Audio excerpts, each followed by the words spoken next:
হেফাজতের ঘটনার পরে, শাপলা চত্বর ঘটনার পরে সর্বপ্রথম আমার শায়েখের সাথে, হাটাজের মোহতাম সাহেব হুজুরের সাথে কে দেখা করতে গেছে? আমি সর্বপ্রথম। যখন কেউ তার সাথে দেখা করতে যায় নাই, আমি গেছি। হাটাজের হযরত দামাত বরকাতুল আলিয়া তিনি আমাকে খেলাফত দিছেন,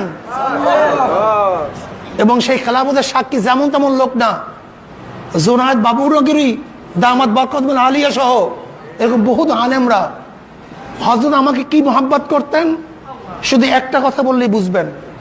হাটাজ হযরত আমাকে এইভাবে মোহাব্বত করতেন। হেফাজতের ঘটনা ঘটার আগে জমিয়াতুল ফালার মধ্যে 3টা হেফাজত ইসলামের শানে রেসালাত সম্মেলন গেছে। এই 3টা সম্মেলনের আখিরি বক্তা আমার মতো নালায়েক অযোগ্যকে আমার হযরত রাখছেন। হাটাজের হযরত আমাকে রাখছেন।